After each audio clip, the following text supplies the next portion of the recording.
चलिए आज हम बात करते हैं एप्लीकेशंस ऑफ इक्विलिब्रियम कांस्टेंट के बारे में बात करते हैं।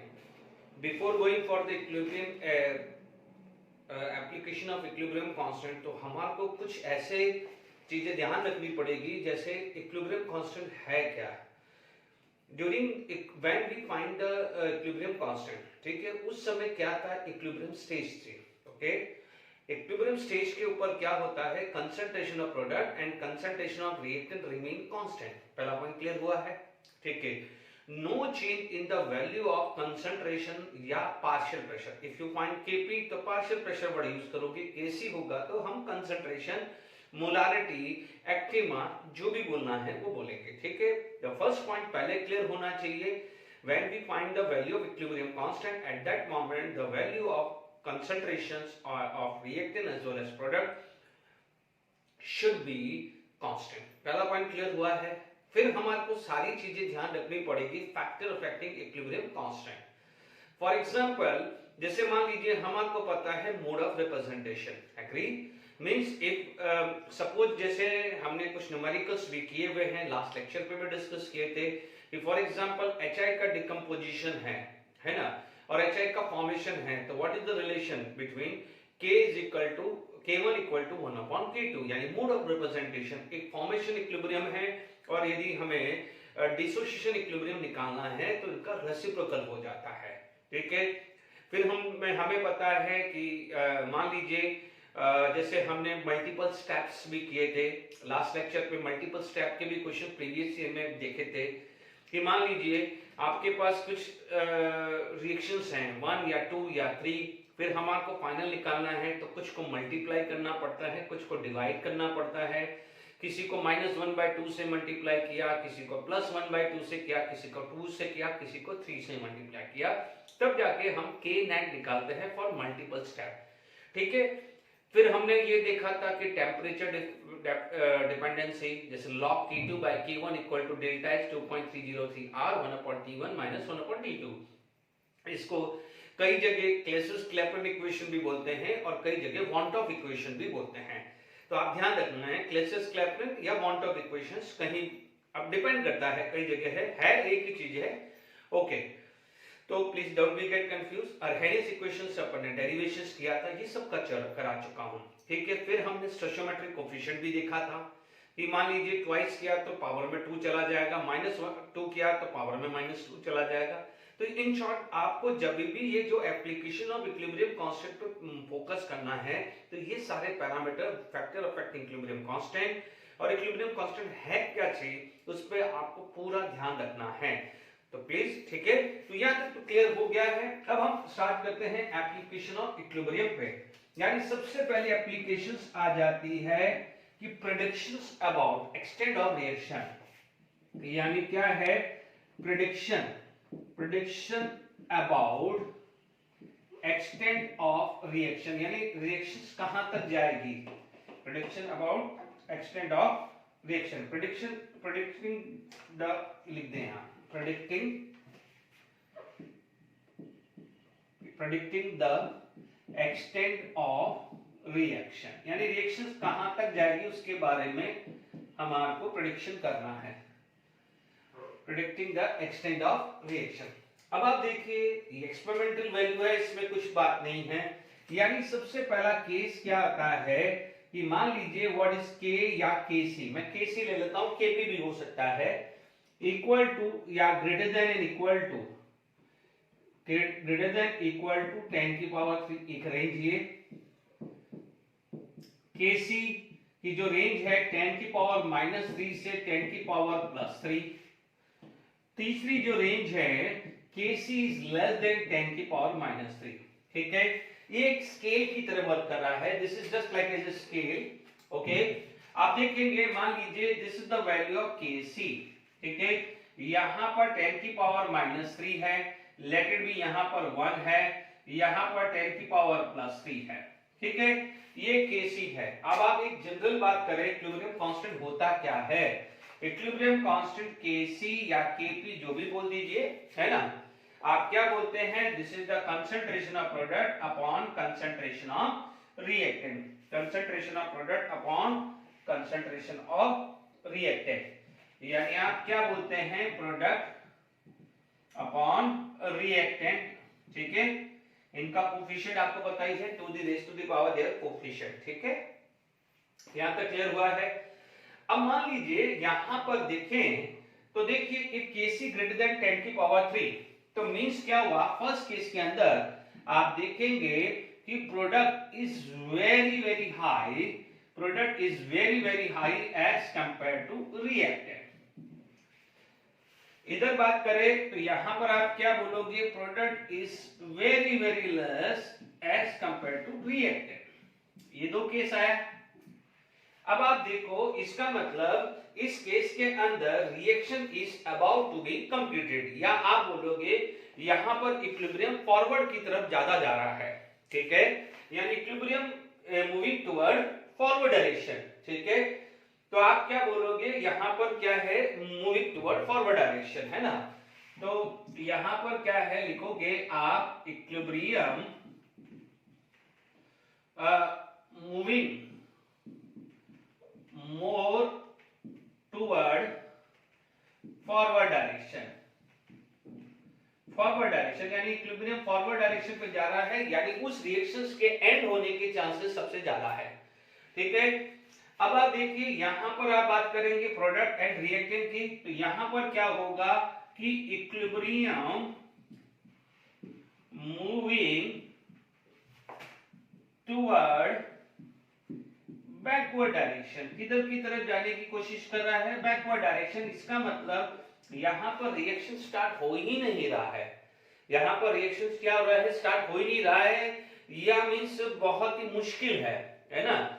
यहां पर ये केस करें, यदि मैं ये बात करूं तो यहां पर क्या हो जाएगा, concentration of product and reactant are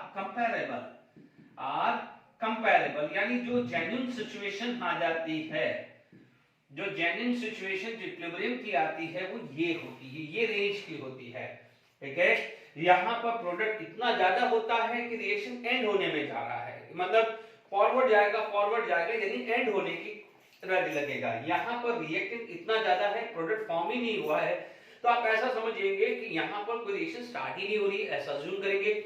मान लीजिए यहां पर इक्विलिब्रियम कांस्टेंट की जो रेंज है 10 की पावर -3 से 10 की पावर +3 है, तो प्रोडक्ट और रिएक्टेंट का कंसंट्रेशन कंपैरेबल है, किसी को भी आप एक दूसरे के कंपेयर में निगलेक्ट नहीं कर सकते हैं। तो this is the genuine situation for the equilibrium, ठीक है। तो आप यहां पर क्या करेंगे, एक्सटेंड का ये केस आपको समझ में आ गया होगा, ओके। यहां पर कुछ मान लीजिए कोई क्वेश्चंस आपके पास आ गया, ठीक है, यानी k की वैल्यू आपको दे दी और आपसे बोला जाए कि किस केस के अंदर, है ना, प्रोडक्ट इज वेरी हाई या formation of product is very high, questions आ गया। जैसे मान लीजिए आपने कोई क्वेश्चंस ले लिया है कि ना, कि if Kc for equilibrium is, मान लीजिए 10 की पावर -2 ले लिया है, एक ले लिया है, 25 ले लिया है, मान लीजिए 800 है, ठीक है। तो क्या हुआ, in which case the amount of product is very high, या बोलोगे कि कहां पर फॉरवर्ड डायरेक्शन पे ज्यादा रेट होगी, ठीक है। तो आप देखेंगे कि हियर मान लीजिए अमाउंट ऑफ प्रोडक्ट का तुमको क्वेश्चन आ गया, अमाउंट ऑफ प्रोडक्ट किस में ज्यादा है, अमाउंट ऑफ प्रोडक्ट कब ज्यादा होगा, when the value of Kc is 800, ठीक है। फिर Kc 25, फिर क्या हुआ है Kc 10 की पावर -2, ठीक है। Kc की जगह Kp भी आ सकता है, तो don't worry about that thing, okay. तो जैसे क्वेश्चन ये भी आ सकता है कि अमाउंट ऑफ प्रोडक्ट, या इसको भी ले सकते हैं कि rate of formation of product, यानी किसमें प्रोडक्ट का फॉर्मेशन ज्यादा है। तो आप बोलोगे कि जिसका इक्विलिब्रियम कांस्टेंट ज्यादा होगा, तो इक्विलिब्रियम कांस्टेंट होता क्या है, प्रोडक्ट बाय रिएक्टेंट होता क्या है, प्रोडक्ट बाय रिएक्टेंट। इसका मतलब प्रोडक्ट जिसमें ज्यादा किसमें होगा, जहां पर K की वैल्यू ज्यादा होगी। बिल्कुल सिंपल है, कोई ज्यादा दिमाग नहीं लगाना है, ठीक है। अब आप देखिए यहां पर दूसरा जो आता है वो आता है predicting the direction of the equilibrium, है ना, predicting the direction of the reaction बोल दें तो सबसे अच्छी बात है। देखिए यहां पर आएगा predicting the direction of the reaction या इक्विलिब्रियम, जो भी बात करें, ठीक है। Predicting the direction of equilibrium, इसको समझने की जरूरत है। मान लीजिए आपके पास एक कोई रिएक्शंस है, या मान लीजिए जनरल रिवर्सिबल रिएक्शंस आपने ले ली, कोई भी जनरल रिवर्सिबल रिएक्शंस आपने ले लिया है। मान लीजिए M1A प्लस M2B है ना, और यहां पर N1C plus N2D, where M1, M2, N1, N2 are the coefficient of A, B, C, D respectively. Okay?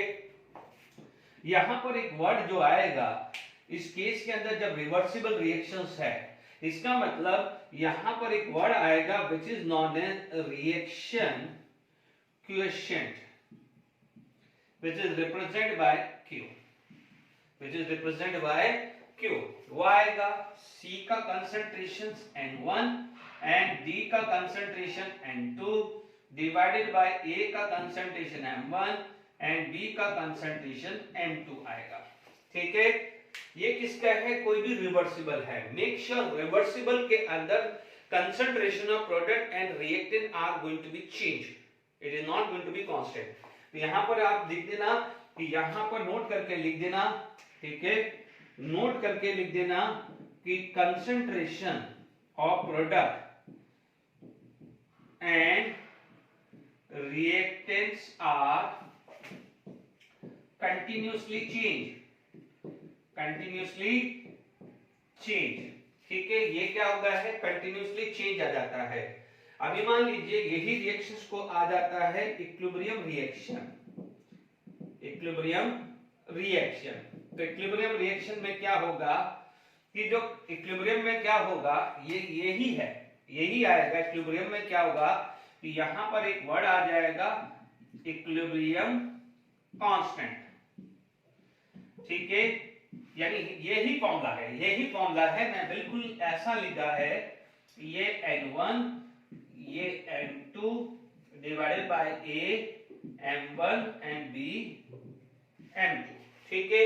मैंने यही लिखा है, कोई फर्क नहीं है, सिर्फ मैंने ये मैं Q से K हुआ है। अब आप बोलोगे कि सर क्या फर्क पड़ गया? इधर वर्ड देख लीजिए, concentration of product and reactant are continuously change, increase हो रहा है, डिक्रीज हो रहा है, वो हम नहीं देख रहे हैं, कंटिन्यूअसली चेंज हो रहा है। यहां पर एक नोट कर देना, यहां पर कि नोट कर लेना यहां पर कि concentration of products and reactants are constant. क्या है? कांस्टेंट। ध्यान दीजिएगा ये वर्ड, ये कंटिन्यूअसली चेंजेस है, और यहां पर क्या है? कांस्टेंट। यानी यहां पर ये Q की वैल्यू वेरिएबल है जबकि K कांस्टेंट है। ये बहुत इंपॉर्टेंट है, बच्चे लोगों को ध्यान रखना है, ठीक है। नो डाउट है वही प्रोडक्ट अपॉन रिएक्टेंट ही है, ठीक है, but here this value, this parameter is going to be continuously change, ठीक है। तो यहां तक आपको समझ में आ गया है। अब आप देखिए इसमें वन बाय वन चीजें बात करें, ठीक है। अब प्लीज इधर ध्यान दीजिएगा कि यहां पर आप डायरेक्शन को प्रेडिक्ट कर रहे हैं, तो आपके पास क्या क्या है, ठीक है।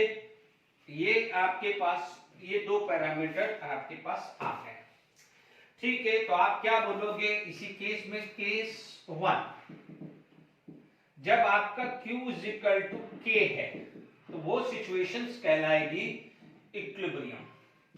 वो किस सिचुएशन क्या कहलाएगी? इक्विलिब्रियम, यानी कोई डिस्टर्बेंस नहीं है, ठीक है। केस 2 आएगा, Q ग्रेटर देन K हो सकता है, सॉरी ये इस तरह का रिप्रेजेंटेशन नहीं आएगा, सिर्फ Q is equal to K equilibrium ले लो, और Q इज इक्वल टू, इसको K इक्विलिब्रियम ले लेते हैं अपन, ठीक है, and Q is equal to, कई बार QC भी आता है और यहाँ KC लिख देते हैं, C QC और यहाँ KC, C stand for concentration, but general ले रहा हूं मैं, है ना। K इक्विलिब्रियम ले लिया एक कंडीशंस, और केस 3 ले लिया, Q less than K equilibrium. अब आप समझो, चीजों को समझना जरूरी है, ये फिक्स है। सपोज मान लीजिए ये 10 है, ये भी 10 मैंने मान लिया, ठीक है। दिस इज रिमेन कांस्टेंट, ये चेंज होने से रहा, ये वैल्यू चेंज होने से रहा, and this value is variable.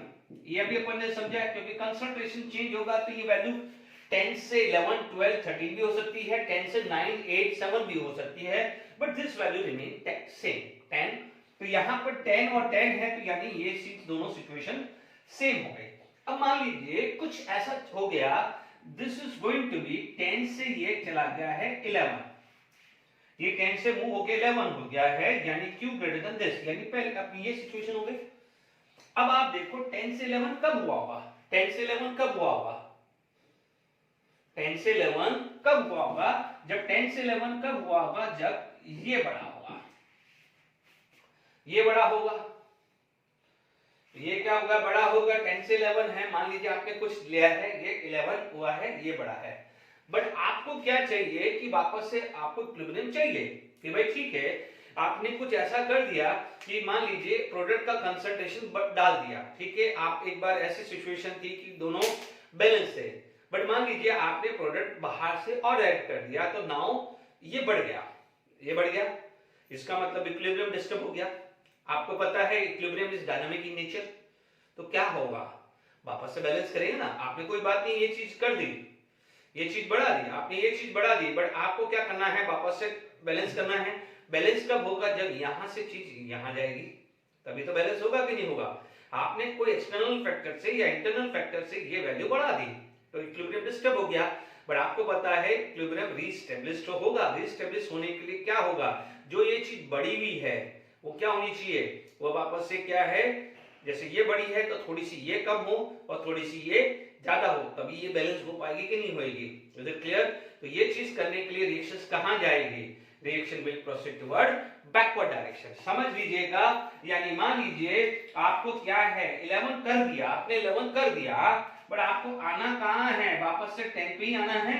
11 हो गया, एनी फैक्टर हुआ 10 है, 11 हो गया, यानी इधर क्या था, इधर क्या था, product is greater than reactant हुआ, ठीक है। यानी ये वैल्यू हुई तो प्रोडक्ट ग्रेटर देन रिएक्टेंट हुई, ठीक है। इसको बैलेंस करने के लिए क्या है, वापस से प्रोडक्ट क्या है, रिएक्टेंट्स के साथ पास जाना चाहिए। इसका मतलब यहां पर क्या होगा कि ये वैल्यू थोड़ी सी कम हो और ये वैल्यू थोड़ी सी ज्यादा हो। ये जब ही पॉसिबल है जब रिएक्शन बैकवर्ड की तरफ जाएगी। यानी यहां पर आप बोलोगे कि इक्विलिब्रियम या रिएक्शन डायरेक्शन आप बोलोगे कि इक्विलिब्रियम रीस्टैब्लिश्ड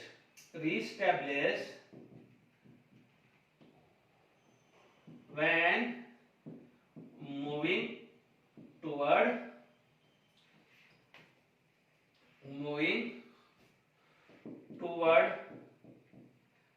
backward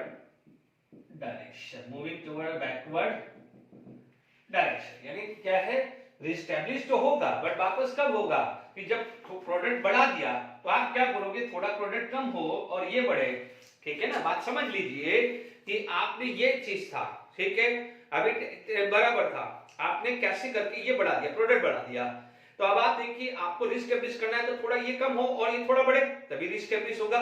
ये कम कब होगा, जब प्रोडक्ट का कंसंट्रेशन कम होगा तो रिएक्टेंट बढ़ेगा। वो कब पॉसिबल है, जब रिएक्शन पीछे की तरफ जाए, बैकवर्ड डायरेक्शन की जाए, ठीक है ना। तो यानी क्या है, इक्विलिब्रियम रीस्टैब्लिश्ड होगा, बट कब, when moving toward backward direction. अब आप यहां पर बात कर लीजिए कि मान लीजिए यहां पर 10 था, ठीक है, मान लीजिए ये 9 हो गया, 9 हो गया, तो 9 का मतलब क्या हुआ, 9 का मतलब क्या हुआ है, ये बढ़ गया, ठीक है। यानी ये चीज था, ये बढ़ गया, अब ये बढ़ गया है, अब ये बढ़ गया है, तो आपको क्या करना पड़ेगा, ये थोड़ा कम होगा, ये तो ये थोड़ा बढ़ेगा। यानी ये कम होगा, ये कब बढ़ेगा, रिएक्टेंट कम होता है, प्रोडक्ट बढ़ता है जब रिएक्शन फॉरवर्ड की तरफ जाती है। तो यानी क्या लिखेंगे इस केस के अंदर कि इक्विलिब्रियम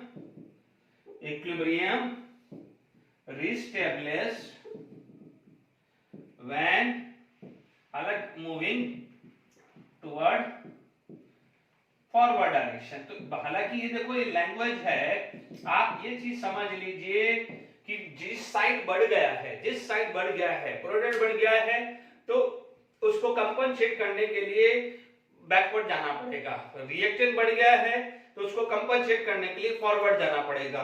यहाँ पर प्रोडक्ट बढ़ गया है, कंपनसेट करने के लिए बैकवर्ड जाना पड़ेगा। यहाँ पर रिएक्टेंट बढ़ गया है, कंपनसेट करने के लिए फॉरवर्ड जाएगा। ठीक है, तो आपसे पूछा जाएगा कि predict the direction, predict the direction. तो ठीक है, आपको ये गिवन होगा, ये गिवन होगा, this quantity would be given. ठीक है, what you can do by applying this formula, जो अपने पास बैलेंस इक्वेशन से जो फॉर्मूला है वो आपको लिखना है। After putting all this value you will get the value of q। ठीक है, this value you know and you will get this value and compare this value. If you get this result यानी k के equal q आ जाए तो you can say this is the equilibrium situation। ठीक है, if q is greater than k equilibrium तो आप बोलोगे it will shift toward forward direction, backward direction, I'm sorry। if the q less than k equilibrium तो you can say it will proceed toward forward direction। ठीक है, ये तीन है, इससे ज्यादा नहीं है। ठीक है, आप आपस में समझ लीजिए, दोनों बराबर है तो कोई मूवमेंट नहीं होगा। जब ये Q बढ़ गया है, Q बढ़ गया है इसका मतलब प्रोडक्ट बढ़ गया है, उसको कंपनसेट करने के लिए बैकवर्ड जाएगा। ठीक है, यदि Q लेस हो गया है, Q लेस हो गया इसका मतलब रिएक्टेंट बढ़ा है, रिएक्टेंट बढ़ा है तो उसको कंपनसेट करने के लिए फॉरवर्ड। मैं आपके हिसाब से समझा रहा हूं, आपके हिसाब से ये रिएक्टेंट है, ये प्रोडक्ट है, आपके हिसाब से। ठीक है, मैं मेरे हिसाब से नहीं बात कर रहा हूं लेफ्ट राइट, आपके हिसाब से बता रहा हूं क्योंकि आप मेरे सामने हैं। ठीक है, तो ये समझ में आ गया है। न्यूमेरिकल्स कुछ कर लेते हैं तो और आपको और आइडिया होगा। वापस से क्लियर कर रहा हूं, Q इक्वल टू K, कहीं भी मूवमेंट नहीं होगा, equilibrium. Q greater than K है यानी प्रोडक्ट बढ़ गया है, प्रोडक्ट बढ़ गया है तो उसको कंपनसेट करने के लिए इधर जाएंगे। ठीक है, Q लेस देन K यानी रिएक्टेंट बढ़ गया है, उसको कंपनसेट करने के लिए इधर आएगा। सिंपल समझ लो, आपके पास खाना ज्यादा आ गया है तो आप अपने पड़ोसी, अपने फ्रेंड की हेल्प करोगे, थोड़ा उसको दे दोगे। ठीक है, यदि आपके फ्रेंड के पास आ गया है तो वो क्या करेगा, ज्यादा आ गया है तो वो आपको देगा, बस इतना समझ लो। ठीक है, रिएक्टेंट ज्यादा तो प्रोडक्ट की तरफ जाएगा, प्रोडक्ट ज्यादा तो रिएक्टेंट की तरफ जाएगा, बस इतना समझ लीजिए, कोई दिक्कत ही नहीं है, ज्यादा टेंशन लेना नहीं है। ठीक है, कोशिश करते हैं।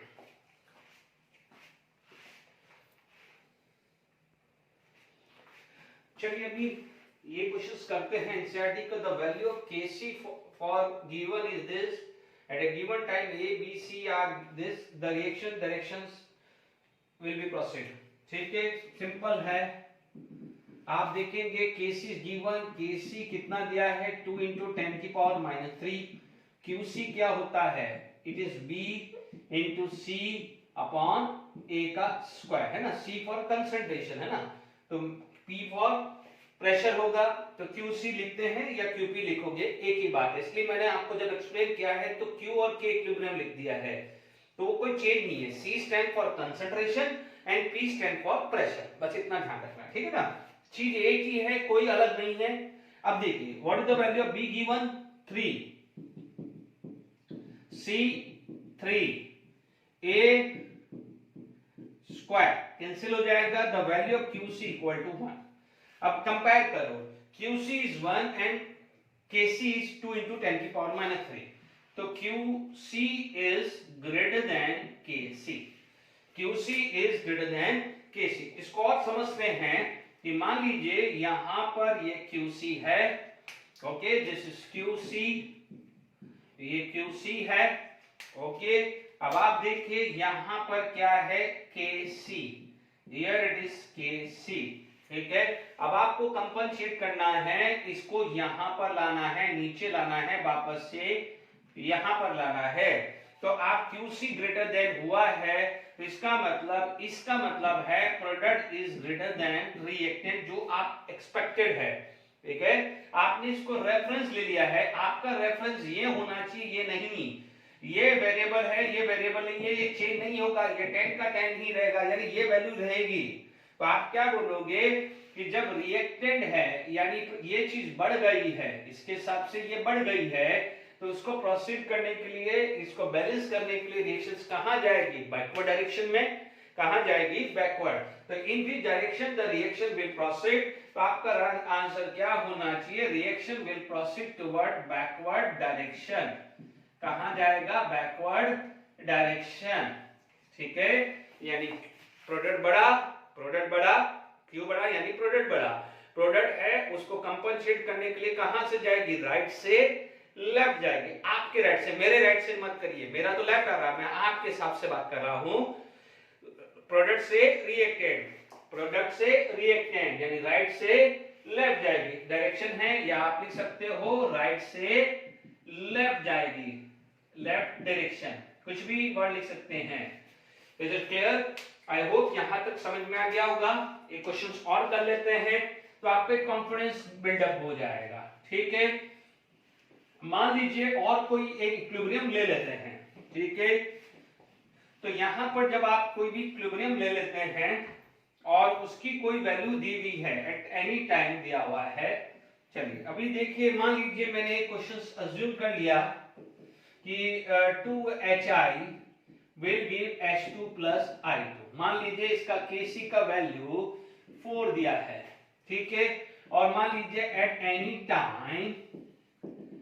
Any time concentration of H2 equal to I2, let it be, मैंने ये 4 दे दिया है। ठीक है, और मान लीजिए यहां पर कंसंट्रेशन ऑफ HI मैंने ले लिया है 6 ले लिया है, मान लेते हैं, आप अपने हिसाब से ले लीजिए। अब क्या जाएगा? Predict the direction. आप बोलोगे what is the predict the direction. ठीक है, तो आप क्या करोगे? इसका क्वेश्चन करते हैं कि मान लीजिए, देखिए इसका सॉल्यूशन की बात करें तो Kc तो फिक्स है, वो 4 है। अब आप देखो यहां पर Qc क्या हो जाएगा? H2 I2 अपॉन HI का स्क्वायर। अब H2 I2 कितना है? 4 इंटू 4। अब ये कितना है? 6 इंटू 6। ओके, HI का स्क्वायर हुआ है, ये 2 आया है, ये 3 आया है, ये क्या है? 2 आया, ये 3 आया है, ये 4/9 आया है। QC की वैल्यू 4/9 आ गई। ठीक है, definitely QC is less than KC आया, यही हुआ, QC लेस देन KC। ठीक है, जब QC लेस देन KC है तो इसका मतलब क्या हुआ? This is constant. इसका मतलब क्या हुआ है? Reactant is greater than product. ठीक है, जब रिएक्टेंट ग्रेटर देन प्रोडक्ट है तो इसका मतलब कंपनसेट करने के लिए रिएक्टेंट किसकी तरफ जाएगा? प्रोडक्ट की तरफ। रिएक्टेंट किसकी तरफ जाएगा? प्रोडक्ट की तरफ। इसका मतलब यहां पर आएगा फॉरवर्ड डायरेक्शन। किधर जाएगा? Forward direction. Is it clear to all of you? It will proceed toward forward direction, या इसको क्या बोलोगे? Left to right direction. ठीक है, बिल्कुल समझ में आ गया। ये दो न्यूमेरिकल्स कराने से अब आसान हो गया होगा। Is it clear to all of you? ठीक है, तो अपन और बात कर लेते हैं।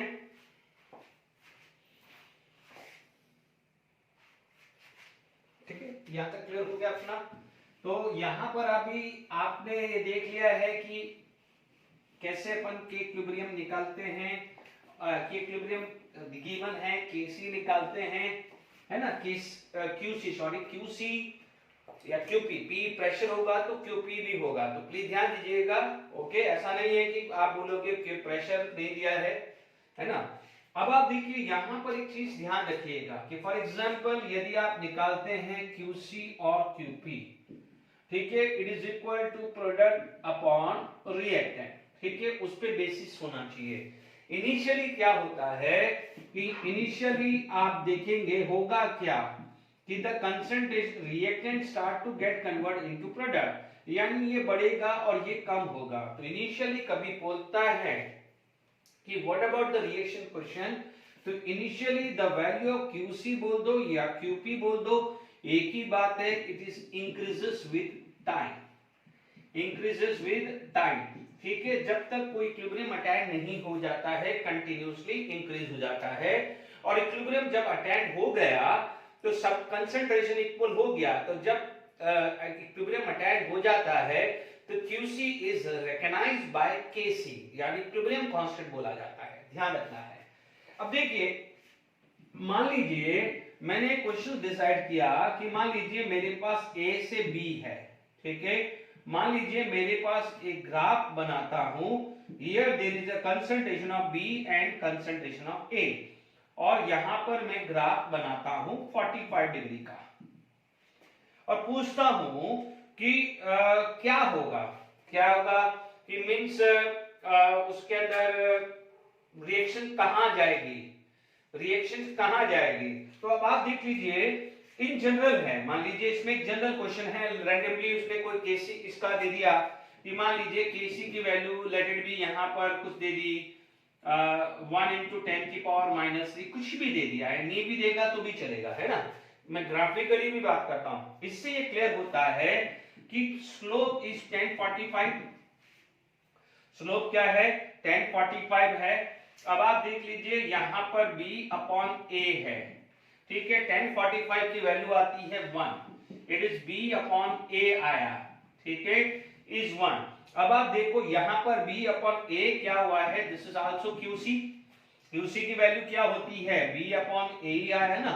तो अब आप देखोगे 1045 की वैल्यू 1 यानी QC की वैल्यू 1, KC इज गिवन 1 × 10⁻³ तो अब आप देख लीजिए QC is greater than KC हुआ, QC जब KC से ग्रेटर हुआ है यानी प्रोडक्ट साइड ज्यादा हुआ तो रिएक्शंस किधर जाएगा, बैकवर्ड। तो कभी कभी ग्राफिकल क्वेश्चंस भी बनता है, ठीक है, तो इसलिए यहां पर वैल्यू देनी चाहिए। जैसे मान लीजिए कि आपको कुछ वैल्यू ऐसी दे दी कि लेट इट बी, मैंने जैसे यहां पर दे दिया, सेकंड क्वेश्चन बना दिया, जैसे ये फर्स्ट है तो ये सेकंड क्वेश्चन बना दिया कि मान लीजिए KC की वैल्यू मैंने 1 दे दी और यहां पर आपको मैंने दे दिया है 75 डिग्री, ठीक है, यहां पर मैंने दे दिया है 75 डिग्री, तो बट ऑब्वियस से 1045 1 है तो 1075 डिग्री लगभग 3 के आसपास आएगा, 3 समथिंग, तो मैंने अप्रोक्सीमेट 3 ले लिया है, लेट इट बी, है ना, अज्यूम कर लो अप्रोक्सीमेट 3 ले लिया है, ठीक है।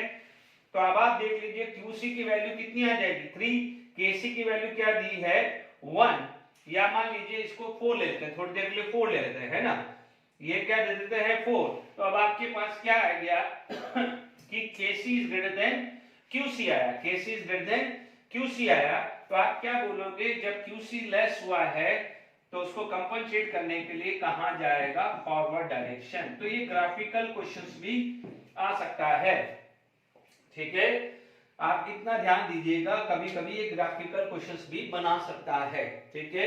मोस्टली जेईई मेंस एडवांस में एटलीस्ट बना सकता है क्योंकि वहां पर मैथमेटिकली बच्चे जानते हैं कि what is the value of 1045 1075, तो वो चीज का खासकर ध्यान दीजिएगा, ठीक है।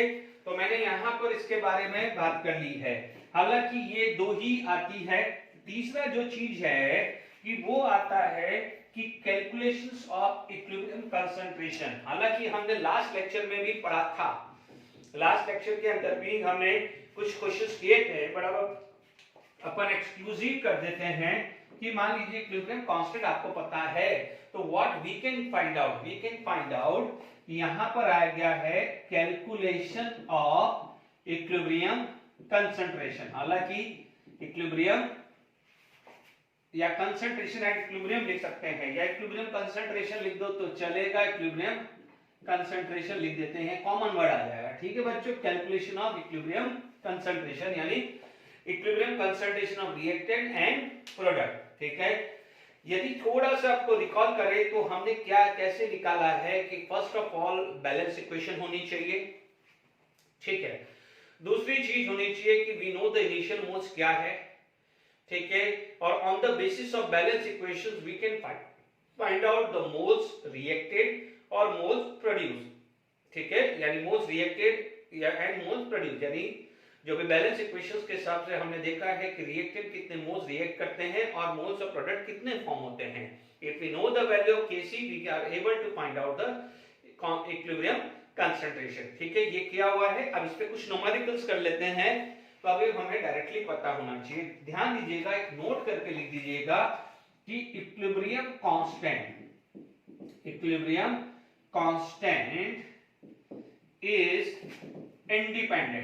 is independent on initial concentration या initial pressure। बच्चों मैं concentration वर्ड यूज कर रहा हूं तो आप कोई भी बच्चे ये नहीं बोलेंगे कि सर इनिशियल प्रेशर भी तो हो सकता है। एक चीज ध्यान दीजिएगा, जब मैंने ये चैप्टर चालू किया था, जब लॉ ऑफ मास एक्शन समझाया था, तो I already told you when के इक्विलिब्रियम का हमने वैल्यू निकाला था, इफ इट इज गैस तो आप कंसंट्रेशन प्रेशर होगा। If it is any things तो आप वहां पर कंसंट्रेशन, मोलारिटी, एक्टिव मास कुछ भी यूज कर सकते हैं। तो यदि if I am using the word concentration तो self understood it is for pressure for the gas, गलती नहीं होनी चाहिए, क्योंकि बार बार ये केस P या C नहीं बोलूंगा। क्या आ गया? अब हम इसको न्यूमेरिकल्स भी करते हैं, क्योंकि अपन ने कर चुके हैं तो और अच्छे से हो जाता है। न्यूमेरिकल लिखते हैं। चलिए, NCERT sample 7.8 13.8 gram of N2O4 was placed in 1 liter reaction vessel at the 400 Kelvin and allowed to attain equilibrium N2O4 gas to NO2. The total pressure at equilibrium found to be 9.15 bar. Calculate Kc Kp. This is the total pressure. Make sure this is not initial pressure. ठीक है, यानी सबसे पहले N2O4 का pressure निकालते हैं। तो आप देखोगे इनिशियल प्रेशर, इनिशियली यदि मैं बात करूं इनिशियल प्रेशर ऑफ N2O4 की बात करूं, क्योंकि सबसे पहले तो N2O4 गैस था, ठीक है। तो आप बोलोगे we know that PV is equal to nRT, okay. Pressure आपको निकालना है, वॉल्यूम कितना है 1 litre. The value of N 13.8 gram दिया है, 13.8 ग्राम इज गिवन। N2O4 का देखिए 14 into 2 28 plus 64 92 आ रहा है। 92 इज द मोलर मास, ठीक है। ध्यान दीजिएगा ये बार है, तो आप देखिएगा 0.083 नॉट 82, 821 लेते हैं तो आपको क्या मिलता है एटमॉस्फेयर, 83 लेते हैं तो बार आया है। टेम्परेचर कितना गिवन है, it is given 400 kelvin, easily P आ जाएगा। वैल्यू आप देखेंगे 13.8.083 into 400 डिवाइडेड बाय 92, ये वैल्यू आ रही है 4.98 बार। इनिशियल प्रेशर इज 4.98 बार आ गया है। डन। आपके पास N2O4 कैन गिव 2 NO2, ठीक है। इनिशियली प्रेशर बात करें तो 4.98 है, दिस इज 0। जस्ट लाइक जैसे अपन अभी तक कंसंट्रेशन लेते थे, अब बार प्रेशर ले रहे हैं, ठीक है। रिएक्टेड की बात करें तो आप बोलेंगे मान लीजिए x है, 1 मोल है x है, तो ये कितना आ जाएगा 2x, ठीक है। आप बोलोगे रिमेनिंग इज 4.98 माइनस x, ये आ जाएगा 2x, ठीक है। दिस इज एट इक्विलिब्रियम, ये क्या हो जाएगा इक्विलिब्रियम पे आ जाएगा। Now total pressure apply Dalton law, क्योंकि देखिए डाल्टन लॉ क्यों करेंगे कि जैसे इक्विलिब्रियम आ गया है the value of this as well as value of this is not going to be changed, because we know that at equilibrium concentration बोलते हैं या partial pressure of a gas बोलते हैं, it remain constant. That means now we can apply strictly the Dalton law of partial pressure, which is equal to partial pressure of N2O4 plus partial pressure of NO2, ठीक है। गड़बड़ी मत कर देना, यहाँ twice मत कर देना, ऑलरेडी आप जो भी है वो ले चुके हैं, गलती मत करेगा। तो आप देखेंगे यहाँ पर आ जाएगा 4.98 माइनस x प्लस 2x, ठीक है। दिस वैल्यू इज गिवन 9.15 ले लीजिए, ओके। ये आ जाएगा x 9.15 माइनस 4.98, ठीक है। आप देखेंगे 9.15 तो ये आ रहा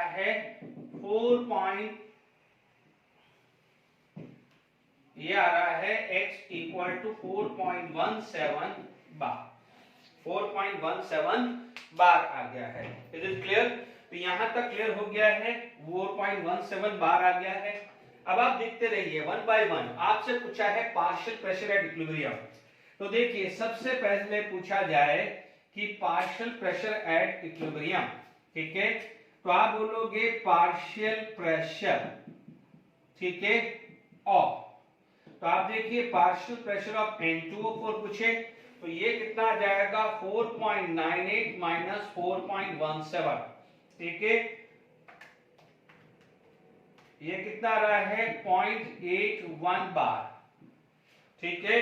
आपसे पूछा जाए partial pressure of NO2, it is 2 into 4.17, ठीक है, 2 into 4.17, ये वैल्यू आ रही है 8.34 बार। तो फर्स्ट पार्ट इज क्लियर, ये हमने निकाल दिया है पार्शियल प्रेशर। ठीक है, अब आप देखिए पार्शियल प्रेशर जब आपके पास आ गया है, ठीक है, now you can go with the KP और केसी। तो अब इसके बाद आपके पास निकल सकता है KP. What you are going to find out? KP. तो अब आप देखिए केपी आपको जब निकालना है, सेकेंड पार्ट आएगा केपी। केसी नहीं निकलेगा, केसी केपी के बाद निकलेगा। ठीक है, तो here partial pressure of NO2 का square upon partial pressure of N2O। ठीक है, यहां पर पार्शियल प्रेशर ऑफ NO2 कितना आ जाएगा? 8.34 का स्क्वायर, ठीक है, अपॉन 0.81 अपॉन 0.81। देख लीजिए, पहले ये निकाला है, तो 8.34 इंटू 8.34 डिवाइडेड बाय 0.81, ये आ रहा है Kp इज इक्वल टू 85.87 बार। ये वैल्यू आ गई, ये वैल्यू आ गई है। ठीक है, ये वैल्यू आ गई है, तो ये भी क्लियर हो गया है। नाउ मूव फॉर द केसी। ठीक है, जब आप केसी जा रहे हैं तो आपके पास क्या आना चाहिए? If you are going to find out Kc, तो Kp is equal to Kc RT की power delta n 2 minus 1। Delta n is 2 minus 1 क्योंकि गैसेस है, यहाँ पर आ जाएगा 1। ठीक है, डेल्टा n 1 है। अब आप देखो Kp 85.87, Kc you have to find out, R कितना लिया है? 0.83, टेम्परेचर कितना है? 400 केल्विन। Kc कितना आ जाएगा? डिवाइडेड बाय 0.83, ठीक है, डिवाइडेड बाय दिस, तो ये लगभग आ रहा है 2.586। ठीक है, तो ये क्या है? बार है, क्योंकि ये आ जाएगा, ये मोल पर लीटर आएगा। ठीक है, या मोलारिटी आप लिख सकते हैं, क्योंकि डेल्टा एन की वैल्यू 1 है, तो इसलिए एटमॉस्फेयर की पावर डेल्टा एन या बार की पावर डेल्टा एन, सिमिलरली मोल पर लीटर की पावर डेल्टा एन है। आई होप यहाँ पर एक बार चेक कर लो, 85.87 डिवाइडेड बाय 0.083 डिवाइडेड बाय 400। ठीक है, तो 2.586 करीब आ रहा है। तो ये एनसीईआरटी का क्वेश्चन जो है वो हमने क्लियर कर दिया है। जरूरी नहीं है, यहाँ पर आप देखेंगे ये बहुत अच्छे क्वेश्चंस हैं, और क्वेश्चंस अपन करते हैं। चलिए अभी देखिए नेक्स्ट जो क्वेश्चन जो आ जाता है, 3 moles of PCl5 kept in 1 liter close reaction was allowed to attain equilibrium at 380 Kelvin. Calculate composition of a mixture at equilibrium। ठीक है, आप देखेंगे यहाँ पर PCl5 get convert into PCl3 plus Cl2। ठीक है, इनिशियली आप बात करेंगे इनिशियल मोल, तो ये कितना आ जाएगा? 300। यदि आप बात करोगे रिएक्टेड, यहाँ x x x है, तो 3 minus x x x। ठीक है, ये क्या आ जाएगा? इक्विलिब्रियम। 1 लीटर आया, तो आप बोलोगे यहाँ पर इक्विलिब्रियम आ गया, मोल्स एट इक्विलिब्रियम आ गया है, तो कंसंट्रेशन एट इक्विलिब्रियम क्या आ गया है? Moles at equilibrium. तो आप देखिए 1 by है 3 minus x by 1 x by 1 x by 1 आ गया। This is the concentration. Kc क्या होता है? PCl3 into Cl2 divided by PCl5, x into x upon 3 minus x, the value of Kc is equal to 1.8, ये दिया हुआ है। Okay, अब आप देखिए यहां पर क्वाड्रेटिक इक्वेशंस आने वाली है, x स्क्वायर ये आ जाएगा, x square equal to 1.8 into 3 यानी 5.4 है ना, माइनस 1.8x 1.8x आ जाएगा। देख लीजिए 5.4 माइनस 1.8 है ना, तो आप देखिएगा x square minus plus 1.8x minus 5.4 equal to 0। ठीक है, आपको क्या निकालना है? Calculate composition. ठीक है, तो अभी मैं यही रख लेता हूं, क्योंकि ये वैल्यू डिवाइडेड बाय 1 है, तो अपन को जरूरत, इधर देखिए x की वैल्यू क्या हो जाएगी? -b plus minus b square minus 4ac, A1c minus 5.4 divided by 2a, 2 into 1 आ गया है। तो अब आप देखिए x की वैल्यू माइनस 1.8 प्लस माइनस, ठीक है, डिवाइडेड बाई 2 है। अब b स्क्वायर है 1.8 का स्क्वायर, ठीक है, 1.8 का स्क्वायर, तो दिस इज 3.24, ठीक है, माइनस माइनस प्लस, ठीक है, 4 into 5.4, ये वैल्यू आ रही है प्लस 21.6 आ रहा है। देख लीजिए ये माइनस है, minus plus point 21.6 plus 3.24 and divided by this, तो 4.98 आ रहा है। तो minus 1.8 plus minus 4.98 upon 2, approximate ले लिया है, 4.983 या 4.984 ले लो, ठीक है।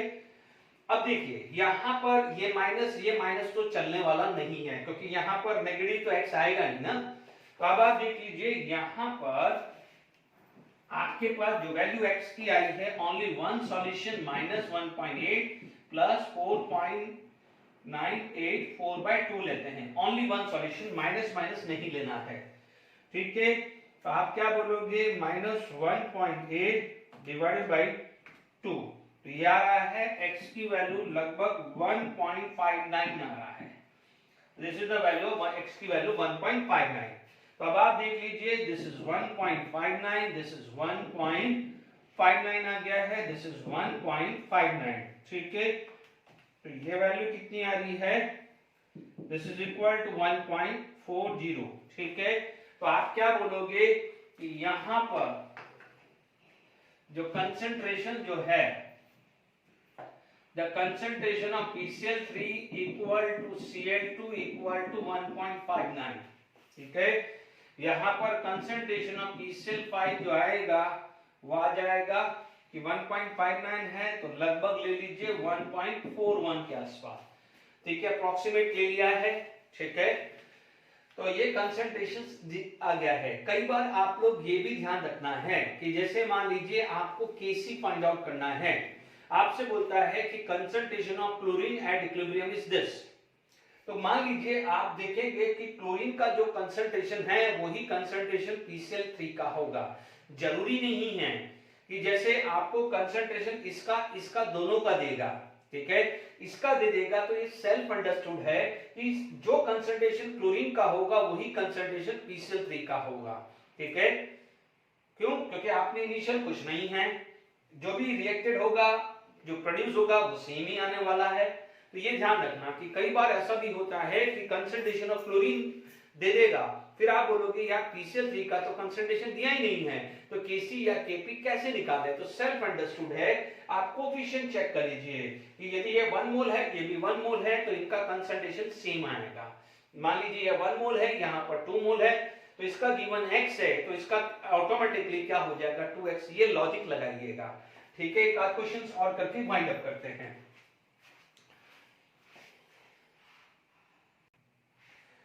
देखिए क्वेश्चन से a 20 liter container at 400 Kelvin container contains CO2 gas at pressure 0.4 atmosphere and an excess of SRO, ठीक है। neglect the volume of solid SRO, क्योंकि इसका neglect करना है। the volume of the container is now decreased by moving the movable piston fitted in the container. the maximum volume of container when the pressure of CO2 attain its maximum value will be, ठीक है। यानी आपको क्या चाहिए कि उस समय volume कितना होगा, क्योंकि देखिए 20 लीटर है, या मींस 20 लीटर है, ठीक है। जैसे मान लीजिए यहाँ पर आपके पास ये रिएक्शंस हो रही है, ठीक है, आपके पास ये चीज रिएक्शंस गिवन है, इसका मतलब यहाँ पर क्या होगा, CO2 गैस होगा, क्योंकि देखिए यदि कोई सॉलिड भी होगा तो उसका तो वॉल्यूम नेग्लिजिबल होगा, वॉल्यूम नेग्लिजिबल होगा, उसका तो नेग्लिजिबल होगा। यानी जो भी 20 लीटर होगा कंटेनर का जो वॉल्यूम होगा, यानी जब वो सील्ड होगा, it is the volume of A gas. अब आप देखिए यहाँ पर पिस्टन मूव कर रहा है, तो धीरे धीरे क्या है, वॉल्यूम डिक्रीज हो रहा है। वॉल्यूम डिक्रीज हो रहा है, इसका मतलब प्रेशर इंक्रीज हो रहा है। वॉल्यूम डिक्रीज हो रहा है तो प्रेशर इंक्रीज हो रहा है। तो प्लीज ध्यान दीजिएगा, बहुत अच्छा क्वेश्चन है। तो आप बोलोगे वॉल्यूम डिक्रीजेस वॉल्यूम डिक्रीज होगा तो उस समय क्या हो जाएगा, प्रेशर जो है वो क्या होगा, इंक्रीज होगा। प्रेशर इंक्रीज होने का मतलब टेक्निकली चीजें समझिए कि जैसे जैसे रिएक्शंस मूव हो रहा है, इनिशियली हमने क्या पढ़ा था, the value of Q is going to be increases, the value of Q is going to be increases, ठीक है, यानी प्रोडक्ट बढ़ रहा है। इसका मतलब जब प्रोडक्ट बढ़ रहा है तो प्रेशर भी बढ़ेगा, क्योंकि आप देख लीजिए कि यदि मैं यहां पर बात करूं तो the value of Kp it is the partial pressure of CO2 only ना, क्योंकि ये तो सॉलिड है, ये भी सॉलिड है, तो अपन ने हेटेरोजेनियस सिस्टम में पढ़ा हुआ है ना, Kp it is because of the pressure of gas only, ठीक है। तो आप ध्यान दीजिएगा इनिशियली Q की वैल्यू बढ़ रही है, ठीक है, बट क्यों बढ़ रही है, क्योंकि उस समय जो concentration of product and reactant are variable, once it will attain the equilibrium, the value of equilibrium value of mixture या concentration of mixture या pressure of mixture remain constant। यानी शुरू में pressure of CO2 less था, pressure of CO2 less था क्योंकि जब starting हुआ था ना, धीरे धीरे क्या हुआ है, CO2 बढ़ रहा है, CO2 बढ़ रहा है तो pressure of CO2 बढ़ रहा है, यानी जो आप बोल रहे हो pressure increases and this pressure become maximum, pressure become maximum, अब उस वैल्यू से ऊपर नहीं जाएगा क्योंकि इक्विलिब्रियम अटेन हो गया है। इक्विलिब्रियम जब अटेन हो गया है तो प्रेशर ऑफ CO2 अब चेंज होने वाला नहीं है, यानी शुरू में मान लीजिए जीरो मान लें, शुरू में यदि मान लीजिए जीरो या x वैल्यू मान लीजिए तो वो मैक्सिमम तक पहुंचेगा, कहां पर, equilibrium, at equilibrium, at equilibrium. ध्यान दीजिएगा क्योंकि इक्विलिब्रियम अटेन होने के बाद CO2 का अमाउंट में कोई चेंज नहीं आ रहा है, ना प्रेशर में चेंज नहीं आ रहा है। बहुत अच्छा क्वेश्चन है ये, ठीक है, तो प्लीज ध्यान दीजिएगा, यानी उस समय, यानी ये जो वैल्यू है, इस समय जो प्रेशर है, when pressure of CO2 attain maximum value, तो maximum value it is at equilibrium and the value of Kp क्या दिया हुआ है, 1.6, the value of Kp is given 1.6। Is it clear? यानी the maximum pressure of CO2 is 1.6। तो आप देख लीजिए 0.4 था, इनिशियल 0.4 था, अब जाके कहां रुक गया है, 1.6 था, यानी हल्का सा प्रेशर होगा, क्योंकि जब हल्का सा अमाउंट होगा इनिशियली, जैसे जैसे रिएक्शन बढ़ रही है, वैल्यू ऑफ Q इंक्रीजेस, जब इक्विलिब्रियम आ गया तो Q become K, Q become K, याद आ रहा है आपको, याद आ रहा है, ठीक है, उस समय concentration of product and reactant remain same. अब देखिए यहां तक आपको क्लियर आ गया है, ठीक है। अब समझिएगा कि अपन को जो है प्रेशर मैक्सिमम CO2 है और इसी प्रेशर पे आपको वॉल्यूम निकालना है। आप देख लीजिए CO2 का जो मोल है it is not going to be change, क्योंकि जितना CO2 अंदर होगा उतना क्या, उतना ही रहेगा, ठीक है। तो आप क्या बोल सकते हैं, मोल्स इनिशियली आर सेम, तो आप क्या बोलोगे, moles initially equal two moles of CO2, क्योंकि एक ही गैस है ना, गैस तो और है ही नहीं ना, moles of CO2 at equilibrium, दोनों क्या है, सेम है। यहां तक भी क्लियर हो गया है, moles are not going to be change. What is the formula of mole, N is equal to PV by RT, N equal to PV by RT। Initially क्या था, यानी P1 V1 RT and P2 V2 RT, ठीक है, ये तो cancel हो जाएगा RT RT, क्योंकि RR सेम, टेम्परेचर 400 केल्विन है। अब आप देखो इनिशियल प्रेशर कितना था, 0.4, इनिशियल वॉल्यूम कितना था, 20 लीटर, ठीक है, उसके बाद यहाँ पर 20 लीटर था, 20 लीटर था, फिर आपने क्या करा, प्रेशर अप्लाई किया है, तो this is going to be decreasing and 0.4 atmosphere से क्या होगा, इंक्रीज होगा कि नहीं होगा प्रेशर, तो वो कहां पर जाकर रुक गया, वो रुक गया है 1.86 पे। तो उस समय वॉल्यूम निकालना है, चेक कर लीजिए, ये आ जाएगा 4 4 16 एंड 4 5 जा, तो वॉल्यूम कितना आ जाएगा, 5 लीटर, वॉल्यूम कितना आ जाएगा, 5 लीटर, ठीक है। तो राइट आंसर क्या है, ये है। ध्यान दीजिएगा कोई केमिकल रिएक्शन नहीं हुआ है, तो जो मोल्स इनिशियल था, इनिशियल मोल्स ऑफ CO2 था, क्योंकि आप बोलोगे कि सर इनिशियली आप तो लिखते थे 0, बट आप एक ही चीज ध्यान दीजिए, यहाँ पर इनिशियली प्रेशर दिया हुआ है, तो this is pressure of CO2, तो हल्का सा CO2 इनिशियल होगा, हल्का सा CO2 इनिशियल होगा, ठीक है। अब आप देखिए और तो कोई कंपोनेंट नहीं है, ठीक है, 0.4 से 0.5 1 एटमॉस्फेयर और 1.6 पे जाके वो इक्विलिब्रियम आ गया है। वो क्योंकि आपको Kp की वैल्यू पता है, तो 1.4 से 1.6 जो प्रेशर चेंज करने के लिए वॉल्यूम चेंज हुई होगी वो 20 लीटर से V2 आई होगी, तो वही तो चीज अपन ने अप्लाई लगाई है। Is it clear to all of you? यानी आप क्या लगा रहे हो, टेम्परेचर कांस्टेंट है because at equilibrium temperature remain constant, you are just simply apply Boyle's law, और कुछ नहीं लगा है। बट इसमें बॉयल्स लॉ प्लस इक्विलिब्रियम का कंसेप्ट मिक्स होकर क्वेश्चन बना है। आई होप आपको समझ में आ गया होगा। तो this is the volume of CO2 at equilibrium. तो हमने आज एप्लीकेशन ऑफ इक्विलिब्रियम कांस्टेंट पे कैसे निकाला है, वॉल्यूम भी निकालना सीखा है, कंसंट्रेशन भी निकालना सीखा है, मोल्स भी सीखा है। We can predict about the duration, we can predict about extent of the reaction। ठीक है, आज के लिए इतना ही, नेक्स्ट लेक्चर में और बात करेंगे। Till then enjoy, thank you very much.